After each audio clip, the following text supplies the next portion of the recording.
when I was asked for a subject for this lecture, I was still dealing in my head with problems I had with a few publishers this last years.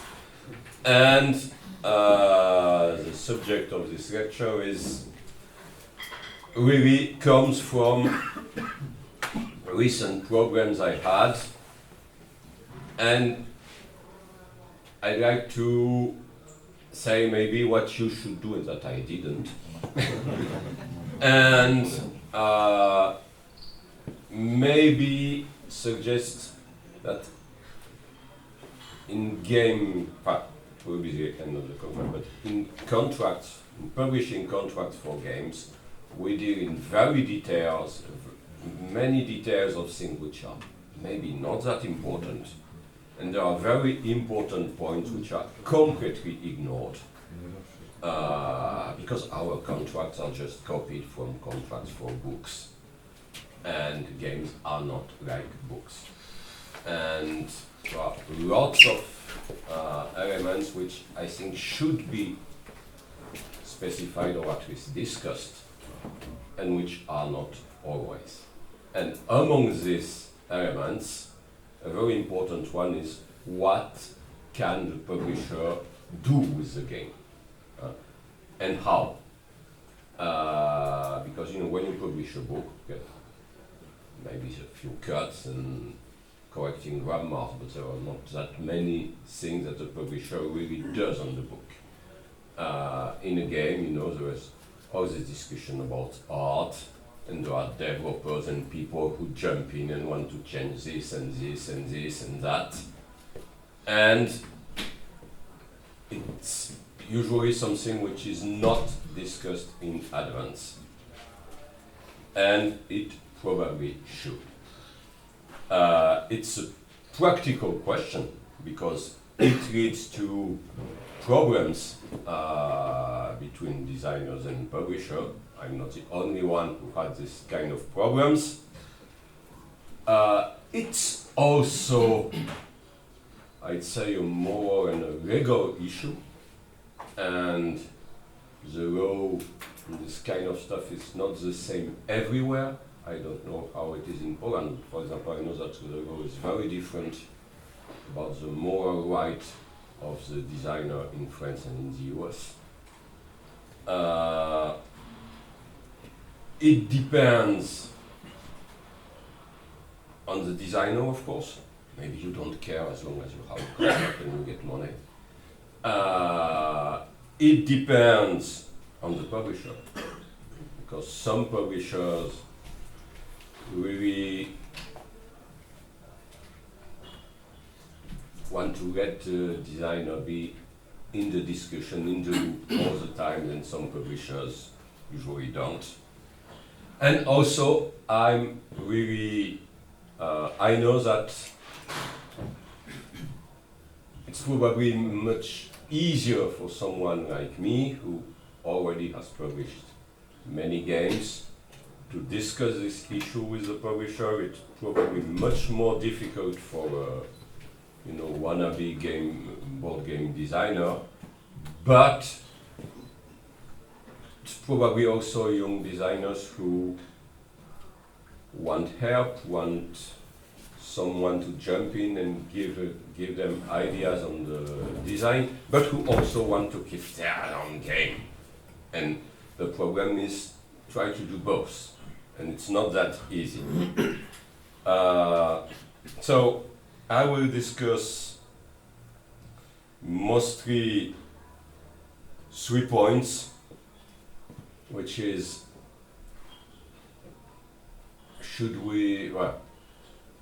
problem about the game theme, the game setting, problem about the rules, the mechanism, etc., etc., and problem when you have something that happens every time. Publishers say, okay, but this must fit in our line, and what does it mean, and how we can deal with this. The most frequent case is you show a publisher game, like my games, say mid-weight complexity and not a simulation, something which probably could have other setting or the same, and the publisher likes the game but wants to change the setting. And it leads to, I've had a problem with publishers who, all right, we signed the contract and they didn't even tell me before signing the contract that they wanted to completely change the setting, because for them it was not a problem. It was not an issue. Because for them, a game, it's just a mechanic. And it's especially true with, I'd say, European publishers. American publishers, there are other problems than this. I think they usually won't change the setting of a game without asking you before.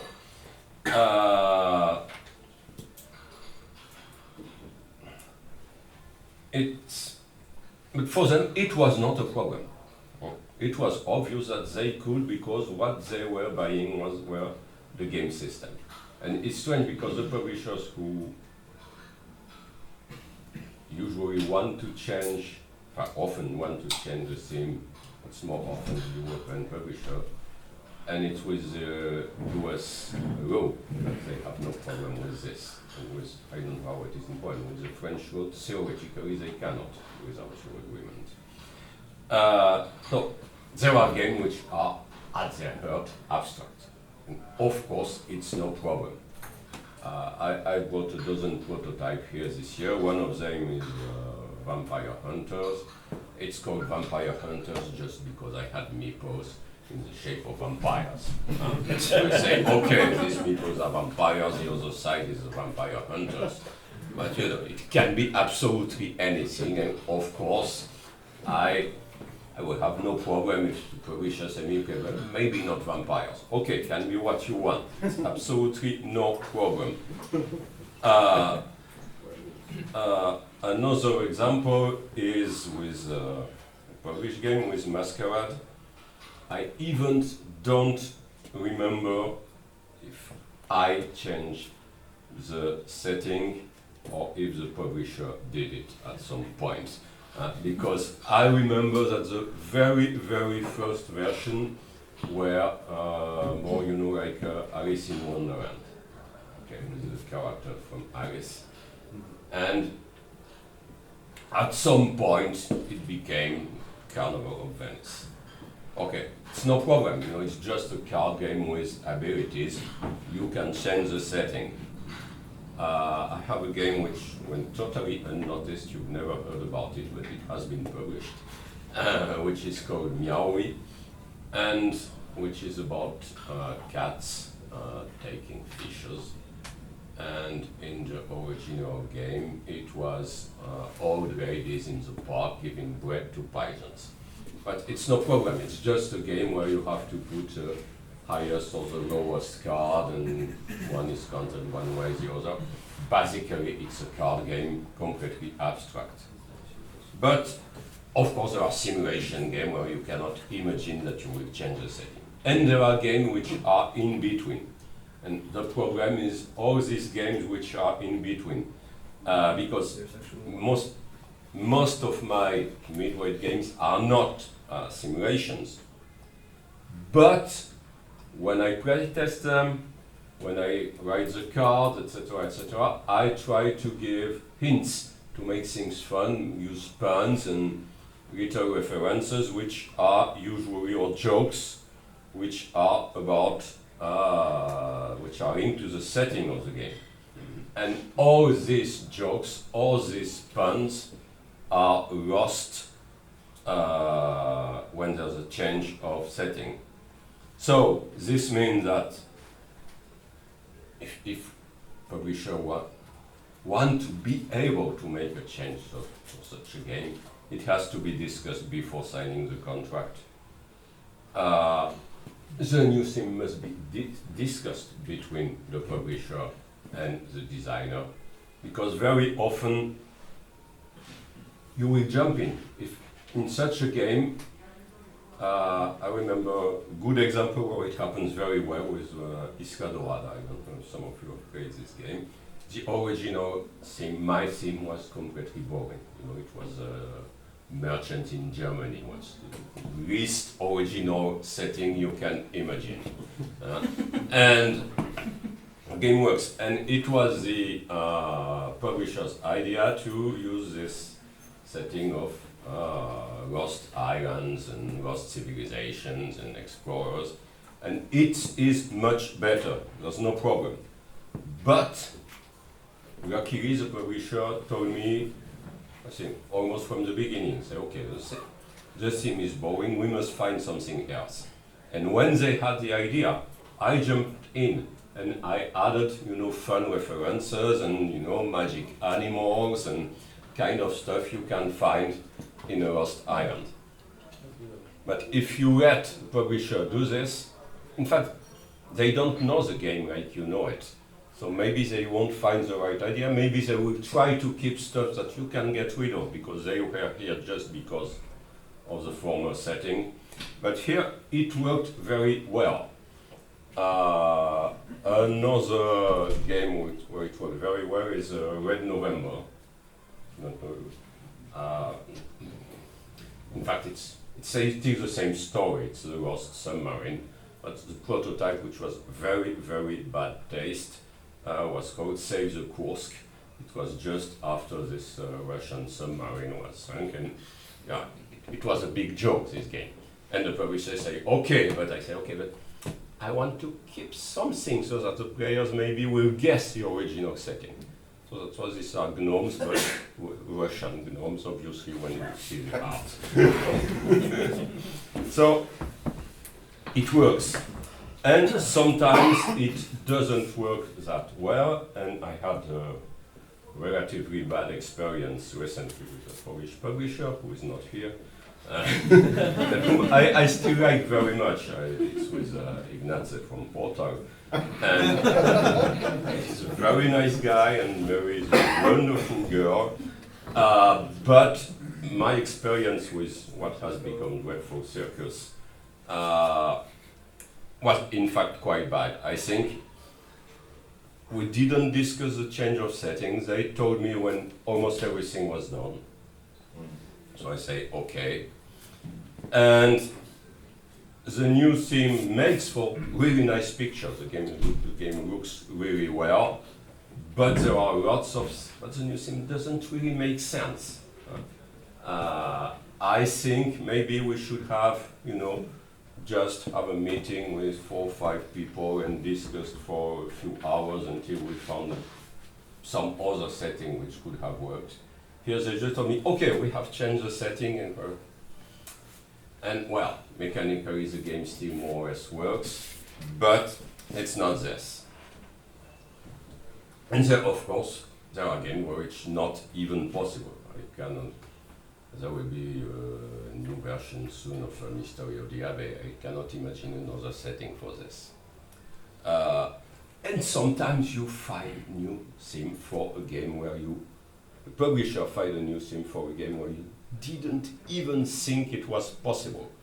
Some of you may have played Raptor, a 2-player game I made with Bruno Faidutti.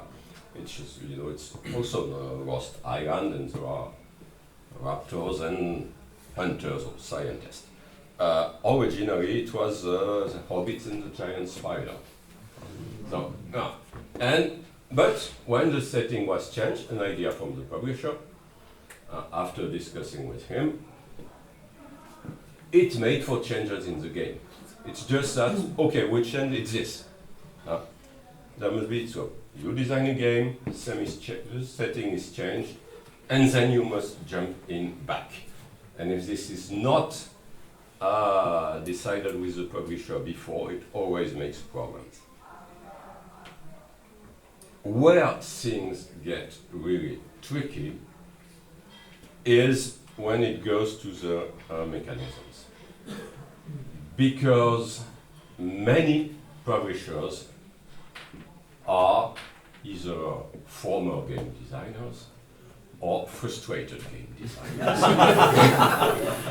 And so they want to have their rules, the ideas, the stuff that, oh, I added this is my idea.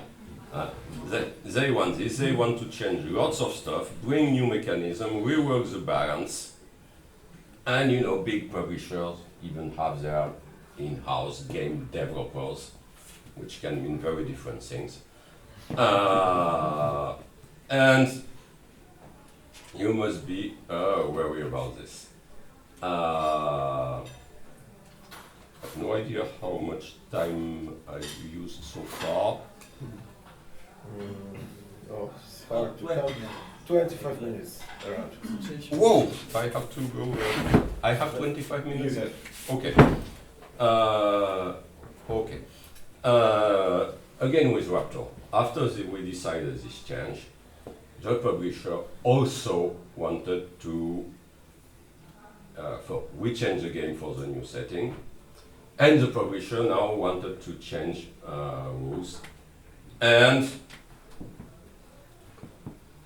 the new rule ideas didn't work. It was okay, not fires, but wooden barriers which we brought. Thematically, it didn't really work, and mechanically, it made problems because it means that we were not only playing with spaces, but also with between spaces, and it was too complex. Luckily, while the publisher was a frustrated designer, it's an intelligent one, so we discussed, and we managed to convince him that it was a bad idea. But if it had not been Bruno Catara and I, if it had been a younger designer, he probably would have been, okay, you know it, I let you do it. And it would have been a bad idea here. So be careful. Be careful. It doesn't mean the publisher cannot have good ideas. They can, and many of them do. And they know a lot of games that you don't. So they can have really good ideas, but be sure to check everything. Be sure to check everything, to play test everything. You don't sign a blank check, which is you can do what you want with the rule of my game. Back to my experience with Portal. The original setting, it was dwarves in the mine looking for gems. And the game was first signed with the Space Cowboys. And Croc jumped in and made a few mechanical changes which were very, very interesting. Especially added the possibility that two players made auctions at the same time, which was a very good idea. This idea went from Croc. And then they decided not to change that Asmodee, and okay, they won't do it. So I signed with Portal, and then it was a COVID. So it was not possible to travel, and it was, I think they also had problems making real play tests, so they made lots of things online. And they changed lots of stuff in the mechanic, in the cards, lots of effects. Even, I didn't check everything, in fact I trusted them, and I was more, it's a bit my fault, I was more in my book about unicorns and less in games at this time. And they changed lots of the cards, and they changed the scoring, making it less. And in many ways, and something I've seen very often, they came back to rules that were in my former versions of the game, in which I had abandoned, because I say, okay, it's not that well balanced, it doesn't work. But if these rules were in the first version, because they are tempting, they are obvious. And so, and there were, I think, something like 100 changes in the cards and the small rules of the game, so I didn't playtest everything, I didn't check everything. And really, I think it was one of my worst experiences with the way a game has been changed. I discussed it with them afterwards. We admit it's half their fault, half mine. and I get the game back. I found another publisher who will publish it with the original setting and rules. But so it's problematic that when the publisher wants to just add this small rules, these small items. Sometimes it's a good thing. But you know the game better. You have seen all the implementations of the game, so you know why every rule is there. Sometimes I will ask you, why is this rule? Yeah, but because I've played a few times and noticed that it's necessary for this balance. We had a problem, I noticed at the very last minute. And luckily the publisher accepted to go back. It was with what has become Diamant. And at one time the original publisher removed the rule that when there has been class 2 identical cards, you discard one of these cards. And they say, okay, it's small complexity, it doesn't add to the game, let's remove this. But in fact, this rule is what makes the games more and more tense, because there are fewer, because you can go farther and farther statistically in the mind when the game goes on. So this rule, in fact, was necessary. Even I think not my idea, but an idea from Freedom and Freeze when playtesting the game with him. And the publisher then removed it at the last minute when checking the rule. I said, oh, where is this rule? I emailed them and said, oh, but it has no use, we'll remove it. No! So it was just in time. And now what happens every time when the publisher tells you that, okay, I like your game, but it's a bit too long. It's too chaotic. It's too aggressive. It's too simple. It's 3 to 5 players. I'd like to make it, let's say, 1 to 8, etc., etc., etc. It happens all the time, and of course, the publisher has an idea for what they want. They can find a game really interesting, but not perfectly fitting. It's the same when you submit novels. Most writers, when they submit novels, I've been told that 2 times in 3 the answer is, I like it, but it's too long. Okay, so you can cut. But you have to more or less agree and, same as above, insist in either being on charge of the changes or being in permanent contact with the people who are being in the loop, in the email loop with the developers. If you are not, lots of things can happen in your game, and often things that you could have just said, okay, don't try this, I've tried it. So, be in the loop. I had a very, very good experience recently with a new American publisher, which is Trick or Treat publishing, Trick or Treat Studios, and they have published my Trollfest. It's a game about the metal band touring the country in a fantasy universe with dwarves and elves, etc., etc. Only of my published game I've bought. I have one in my room. And it has been very few changes. But what I really like is I was in the loop for everything. I didn't jump in a lot from time to time, but I was in the loop when they discussed with the artist. I even got a few of the emails from the factory in China. I was in the loop for everything. And it's the best way to notice something. Say, oh, okay, be careful. Here's this piece and this piece. It's the same color. It will be a problem, etc., etc. So you don't just give the game to a publisher and they can do what they want. It's what's happened most times. But I think it's an error, and I think we should try to be in it, and it will be better really for everybody. There is a difference for me, so it's my personal experience, when it's the first edition of a game and when it's a new version of a game which has already been published.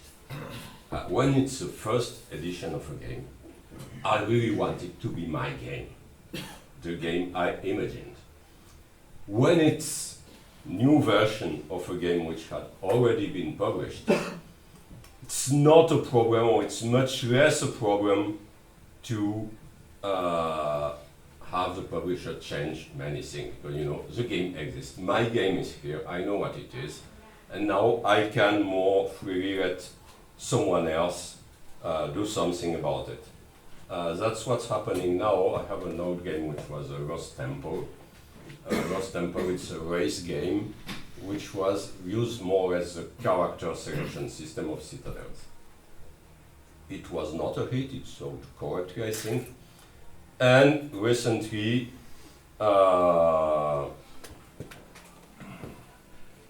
new publisher, it's Matago, has been taken interest on it. We make a new version, but they told me, okay, we want it to be much shorter, much family fare, and change completely the setting. Now it's knights and going for the Holy Grail. But it's not a problem because my original game is already here. So I let them relatively loose on it. I just play test it. I go to their place once every 2 or 3 months and play test what they are doing and see where it stands. So, well, Lost Temple was really my game. The new one will be only half my game, but it's not a problem because I know what's the. Also, there has been, you know, feedback from all the players of Lost Temple who told me this and this and this. So I also know more or less what can be changed, and so it's it's not a problem. I have the same. I have the game which was a Battle of Gods. It has become Mythos. It's a very small card game which was published here and there. And there will be a new version which is a War of Monsters. And I let the publisher do what they want with it because it's the third version. So okay, in fact they are more taking the published game and see what they can do with it. So it's for me at least it's something different. I have and in my unpublished game, in my prototypes, I have a few ones of which I am really proud and I want them to be published, you know, this game. I also have a few ones where, okay, I know it's not perfect. I feel that, yeah, there's something. So here, of course, someone can bring ideas. Sometimes I ask other designers for help. I can get the help from a publisher. But this must always be more or less discussed.